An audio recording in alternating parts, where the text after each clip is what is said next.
তোমাদের পাশেই আছি, হৃদয়ের কাছাকাছি। জীবনের পথ সোজা নয়, আশা নিয়ে নিত্য বাঁচি।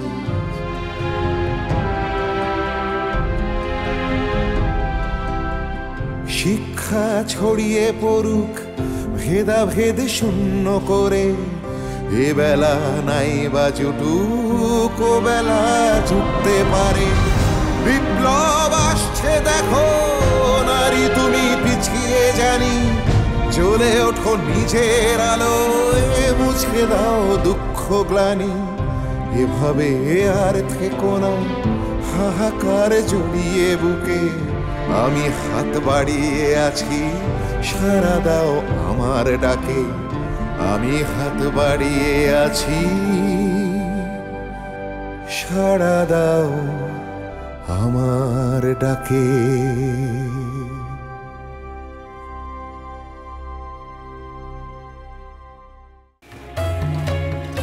কি হয়েছে দেখি দেখি, হাত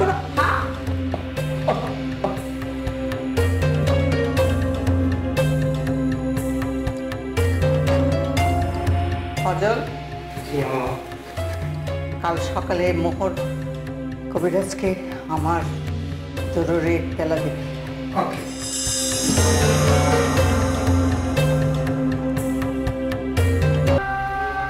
আমি তো আমার সিরাজের ডাক শুনতে পাই।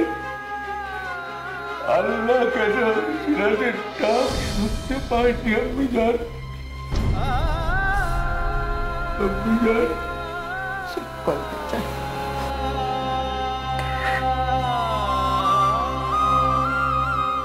এমন করিস কেন বাবা? বাপ দাদার যেটুকু জমি জেরাত বাকি আছে সেটা তো তোকেই সামলাতে হবে। নিজ ভাইয়ের ভাব করতে দেখিস না।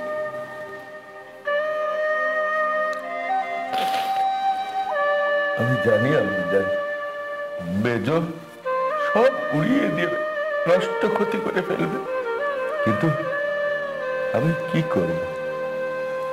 আমার মন তো সায় দেয় না। কে খাবে সহায় সম্পত্তি?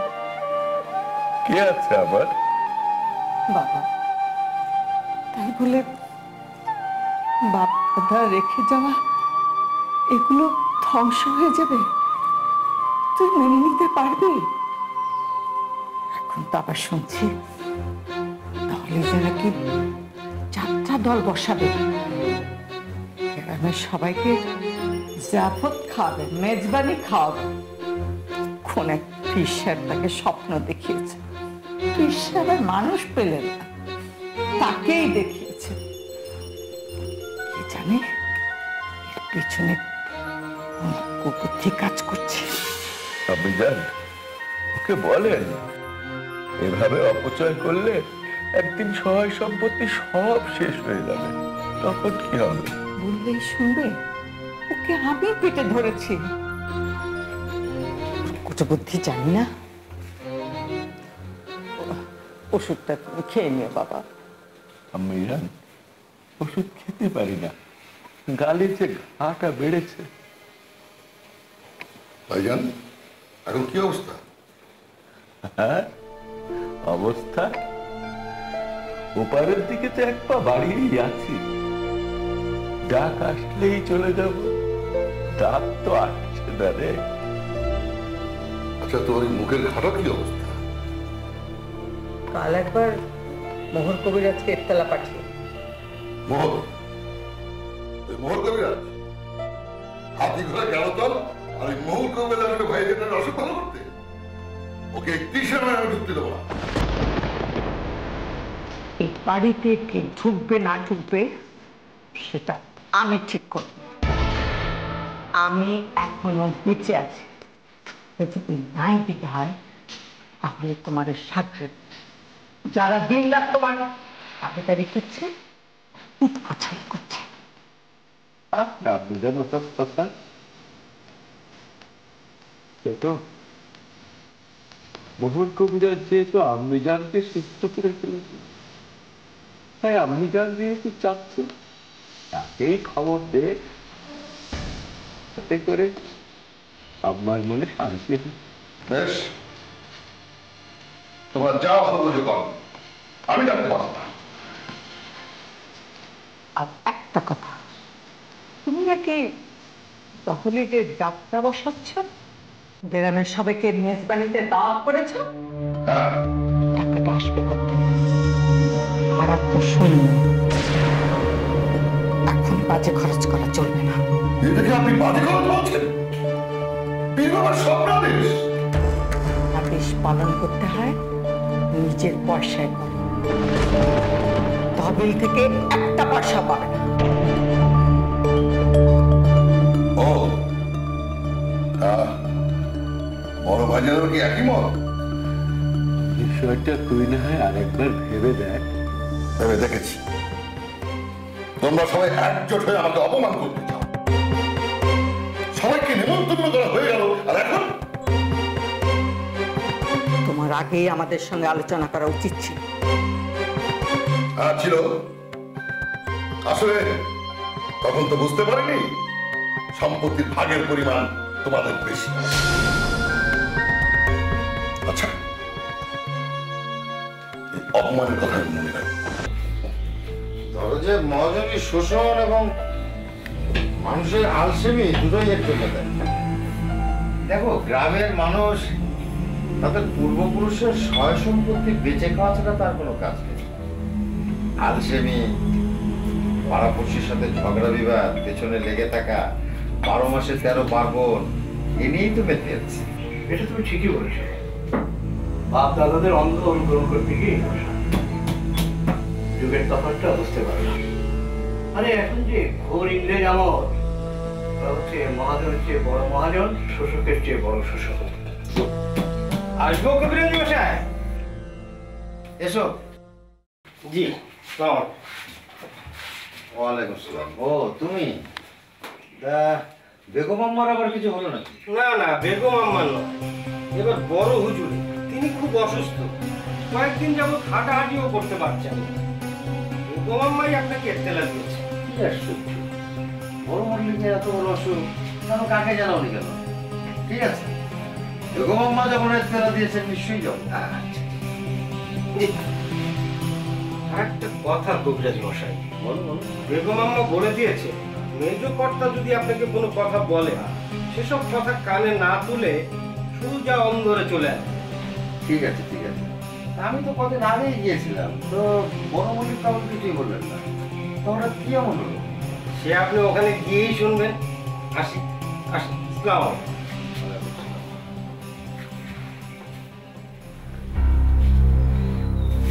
মেজ মল্লিকের সঙ্গে মার বড় ছেলের ভালোই লেগেছে বলে মনে হচ্ছে।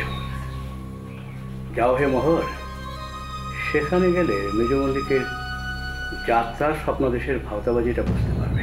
তা হয়তো পারবো, কিন্তু আমি ভাবছি যে এমন কি হলো বড় মল্লিকের, যার জন্য এমন জরুরি তেলা।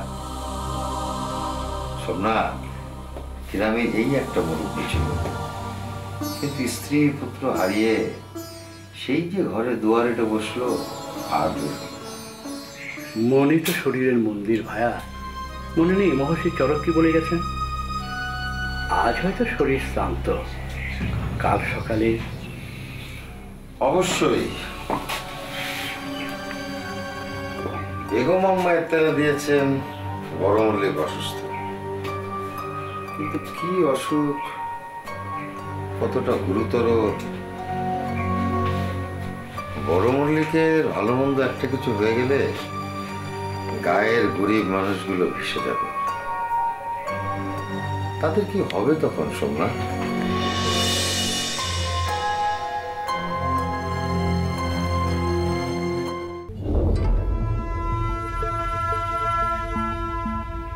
আসতে পারি? আরে মোহর যে, এসো এসো এসো। আসসালামু আলাইকুম। ওয়ালাইকুম আসসালাম। অনেকদিন পর আমাদের বাড়িতে তোমার পায়ের ধুলো পড়লো। বসো বসো বসো। ধন্যবাদ। আমি চাষাবাসা মানুষ, আমার পায়ে তো ধুলোবালি লেগেই থাকে। তবে আমি কিন্তু যেচে বড়লোক বা গরিব কারো বাড়িতে যাই না।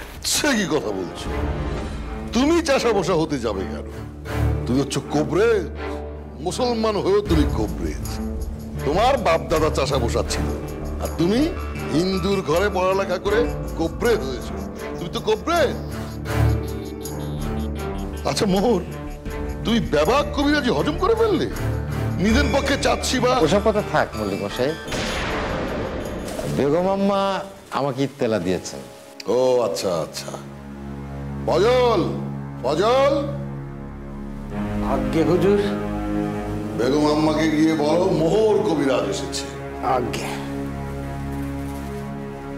আরে মিয়া, ফার্সি আরবি হচ্ছে আমাদের আদি ভাষা, সংস্কৃতি হচ্ছে হিন্দুদের ভাষা।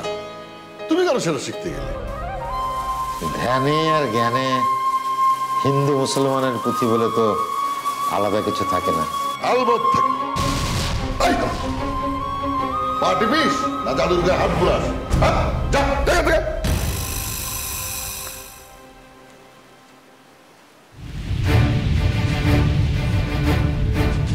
শোনো মিয়া,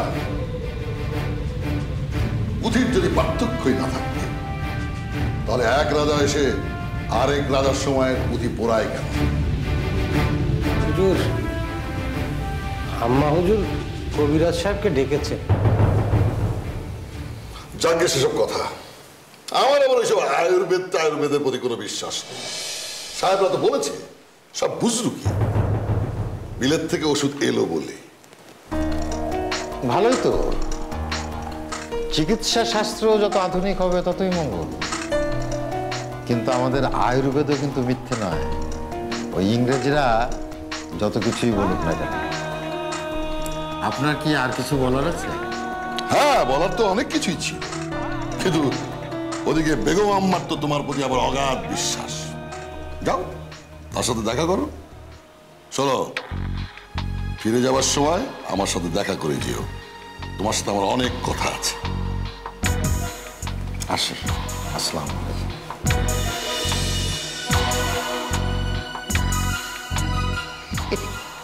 আয়ুর্বেদ।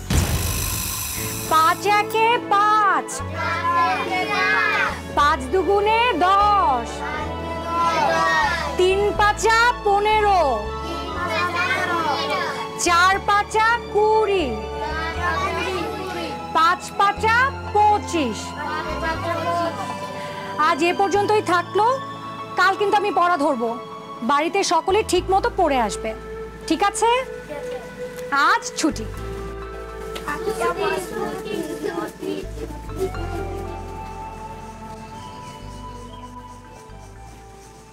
ও, আমাকে ডেকেছিলেন? তুমি এসেছো? একটু দাঁড়াও।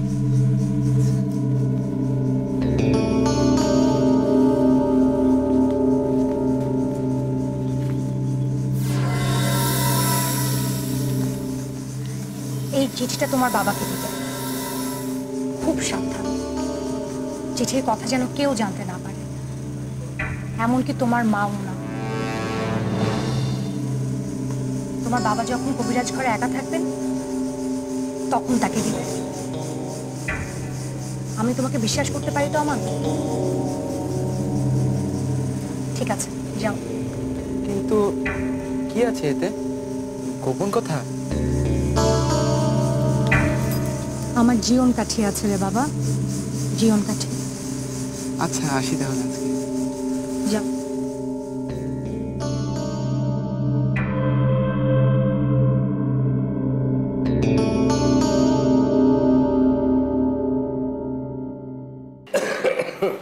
আসবো বেগম আম্মা?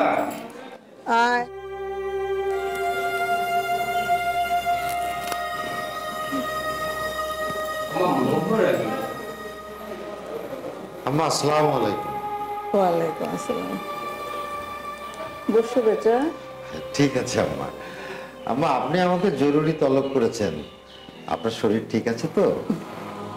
বলছি আম্মা, ওই পেটের যে যন্ত্রণাটা ছিল ওটা নেই তো? একদম অনিয়ম করা যাবে না কিন্তু বড় আম্মা।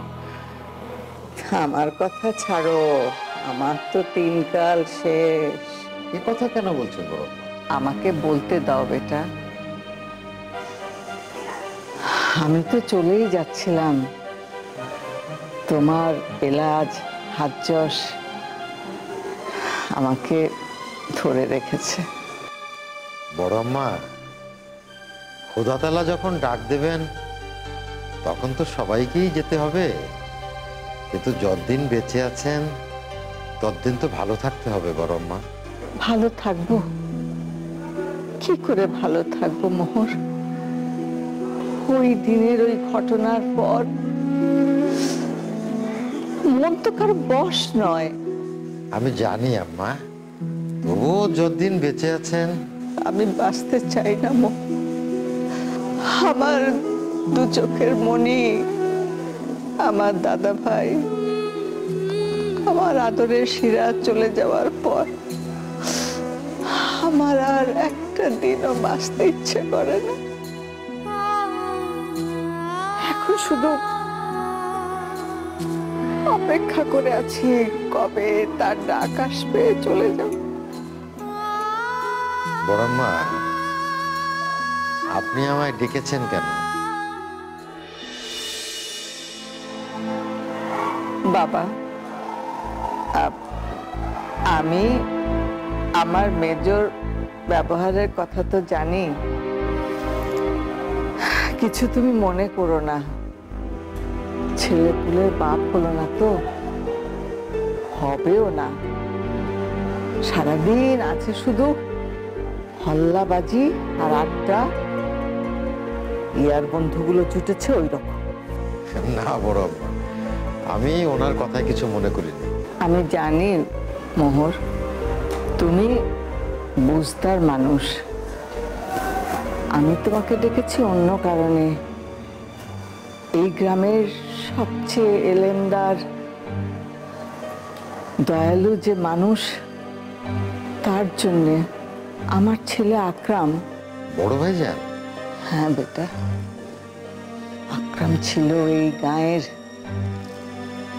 সবচেয়ে এলেমদার আর বিচক্ষণ মানুষ, যার একটা কথাই রুখে দিতে পারত মামলা মকদ্দমা সবকিছু। ওই একটা ঘটনার পর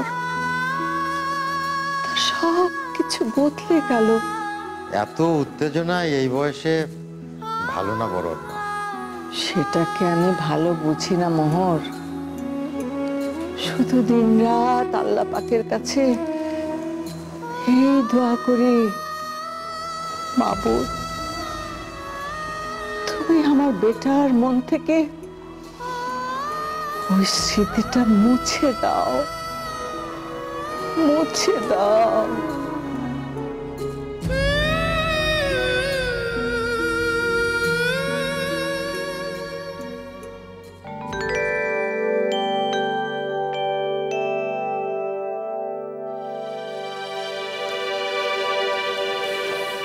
আরে খাটে পাল্টি পাঠিয়েছিস তো? হ্যাঁ, সাথে ফজলকে দিয়ে দিলেই পারতি।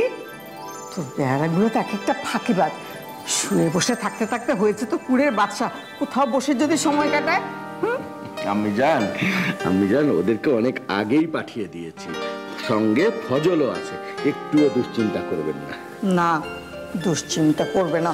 অন্ধকার হয়ে গেল। আমার দাদু ভাই দুধের শিশু, হ্যাঁ, দাঁড়িয়ে থাকতে থাকতে ওর পা ব্যথা করবে না? আর যদি অন্ধকারের মধ্যে কোথাও পড়ে টড়ে যায়, ওর আম্মি সামলাতে পারবে ওকে? আমি জান, আপনার নাতি এখন আর ছোট্টটি নেই, 8 বছর হয়ে গেল বয়স। হয়েছে, আর নজর দিতে হবে না। আমার দাদাই আমার কাছে দুধের শিশু, মাসুম বাচ্চা। মুখটা ফেরেশতার মতো দেখলেই এত মায়া লাগে, সারাক্ষণ খালি তাকিয়ে থাকতে ইচ্ছে করে। কতদিন দেখি না, নানার বাড়ি গেছে, দেখার জন্য মনটা কেমন অস্থির করছে আমার। আম্মা, বড় ভাই তো ছেলেকে ঢাকায় ভর্তি করবে, তখন আপনি কি করবেন? মাত্র তো কয়দিন মামার বাড়ি গেছে, এই অস্থির হয়ে গেলেন, হ্যাঁ? তখন কি করবেন? এ কথা বলছিস কেন? হ্যাঁ, ঢাকায় আমাদের বাড়ির বাসাটা তো বেশ বড়। আমার আর দাদু ভাই খুব হয়ে যাবে। আর সুমিত্রাকে সাথে নেব, ও আমাদের সব কাজকর্ম করে দেবে। আম্মি জান, আপনি এ বাড়ি ছেড়ে যেতে পারবেন? যাব না কেন? হ্যাঁ, আমার দাদু ভাই ওখানে একা একা কষ্ট করবে আর এখানে আমি আরাম করব বসে না। আমি ওর সাথে ঢাকায় চলে যাব, আর তোরা এখানে সব সামলাবি। ব্যাস, তাহলে তো সমস্যার সমাধান হয়েই গেল। আম্মি জান, আপনার ওখানে সময় কাটবে কি করে? সিরাজ তো ওখানে যাবে লেখাপড়া শিখতে, ও তো সারাদিন স্কুলে থাকবে, সেই সময়টা আপনার কিভাবে কাটবে আম্মি জান? সিরাজ তো ওখানে যাবে লেখাপড়া শিখতে, ও তো সারাদিন স্কুলে থাকবে, সেই সময়টা আপনার কিভাবে কাটবে আম্মি জান? কেন, আমি দাদু ভাই স্কুলে চলে গেলে ওই সময়টা গ্রাম ফোনে গান শুনবো, বই পড়বো, ব্যাস কতক্ষণ আর। তারপর স্কুল থেকে ফিরে এলে দুইজনে টমটমে চড়ে বিরিয়ানি, ফালুদা, হাওয়াই মিঠাই এগুলো খেতে যাব রোজ। আর আইসক্রিম, কুলফি, বরফ। তোর মনে আছে আম্মা, আব্বা যখন আমাদের দিল্লি আগ্রায় নিয়ে গেল বেড়াতে, তখন তো তুমি আইসক্রিম খেয়ে একেবারে ফিদা হয়ে গিয়েছিলে। শুধু আমি? হ্যাঁ, তুই তিনটা কুলফি খাসনি? তারপর থেকে কুলফি দেখলেই সে যে কি কান্নাকাটি করতে।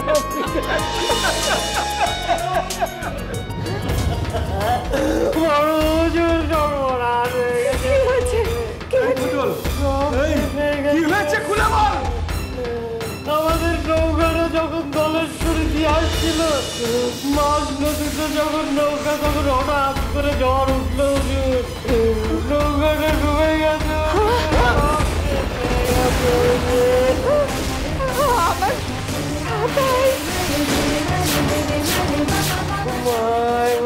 ছেলে দুজনেই ডুবে গেছে। মাঝে মাঝে অনেক চেষ্টা করেছে, কিছুতেই বাঁচাতে পারেনি। আপনার সেবকের দোহাই দিয়ে বলেছে, মদরের দোহাই দিয়ে বলেছে তারা অনেক চেষ্টা করেছে, কিন্তু তাদের শরীর ঘুরনি তাদের ডুবিয়ে দিয়ে গেছে।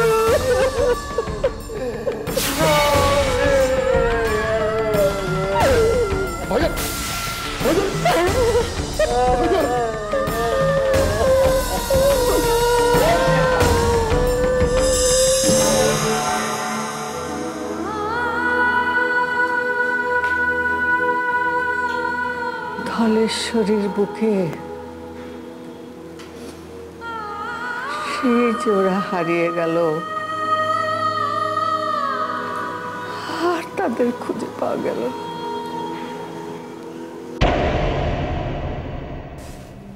দেখে একটু হা করুন তো, আর একটু।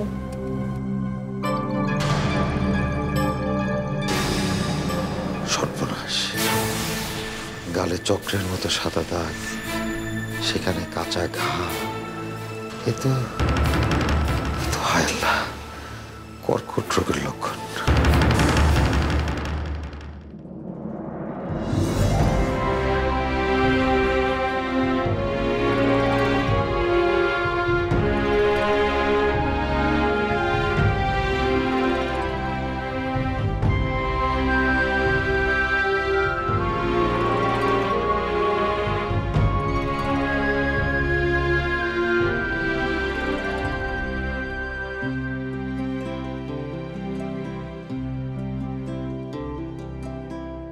তোমাদের পাশেই আছি, হৃদয়ের কাছাকাছি, জীবনের পথ সোজা নয়, আশা নিয়ে নিত্য বাঁচি।